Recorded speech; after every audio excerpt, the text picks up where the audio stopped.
Hey guys, thanks for checking back in. So as you can see from the video, pretty successful run. That was yesterday. Ended up right after that video ended. Actually turns out that the boat was overheating because one of the hoses came off. But at the same time, I put the hose back on. It wasn't pumping water. And it turns out that the balancer bolt that holds on the freshwater pump, that bolt actually backed totally out of the balancer, so the pump wasn't spinning at all. So I'll show you down here.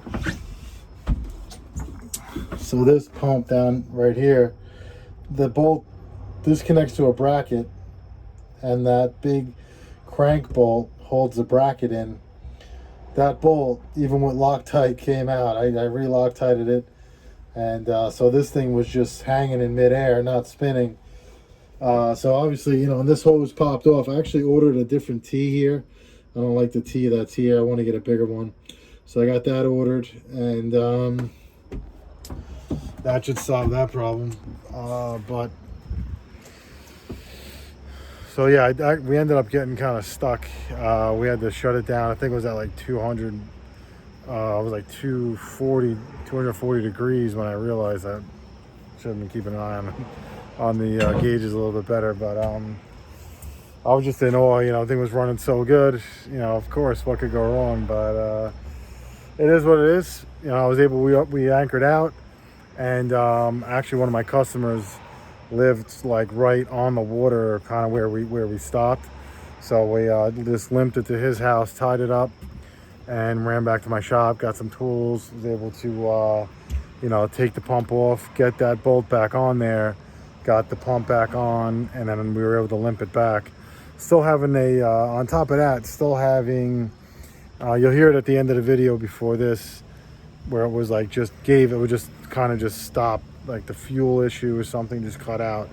So I'm gonna turn the pump on, and the fuel pump is surging. And I don't know if it's electrical or something in the line. I tried taking the lines out. But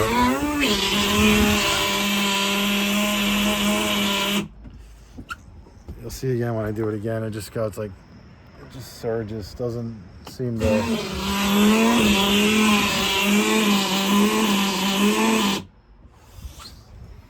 So I got to figure out what that is, unless it's just the pump that's having a problem. Maybe get another pump and just try it. I checked all the leads. I took the ground off. I put a bigger ground wire on there. Thought maybe that was it. Doesn't seem to be it.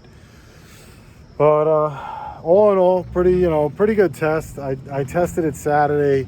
Didn't really get good footage. The thing was running like a bag of crap. Turns out that the water separator filter was in real bad shape. So this is the new one, and the one, basically my friend gave me the whole separator itself with the filter on it, and I forgot to change the filter. You know, after he gave it to me, I just totally forgot, mounted it on there, and then that was it. So that's why it was running like crap on Saturday, bogging, popping, spitting. Made a couple passes, and then it started doing that, brought it in, took it out, and then put the new filter in, and you know, on Sunday. And yesterday was the day that I filmed the video before this, and I mean, right away it was the big difference. Got right up on plane, and ran pretty good, you know, for the most part. Was running about 57 miles an hour at like 4,400 RPMs. I definitely, you know, I didn't really mess with the trim. I think we'd easily be in the 60s with this prop, and then maybe, you know, go up a size on the prop or down. Some guys are telling me, you know, you got to really go by RPM. I mean, this motor should be spinning up to 6,500, no problem. But again, it's also still detuned. Definitely conservative tune on it until I can get my tuner out here in the water once all the bugs are kind of worked out. But gonna mess around this week. Hopefully get out towards the end of the week again. I'll definitely post another video. And if anyone has any suggestions on the fuel pump issue, definitely hit me up. I'd love to, you know, leave a comment or My Instagram is at Team SMS. Hit me up on there as well. But thanks guys for checking in. See you soon.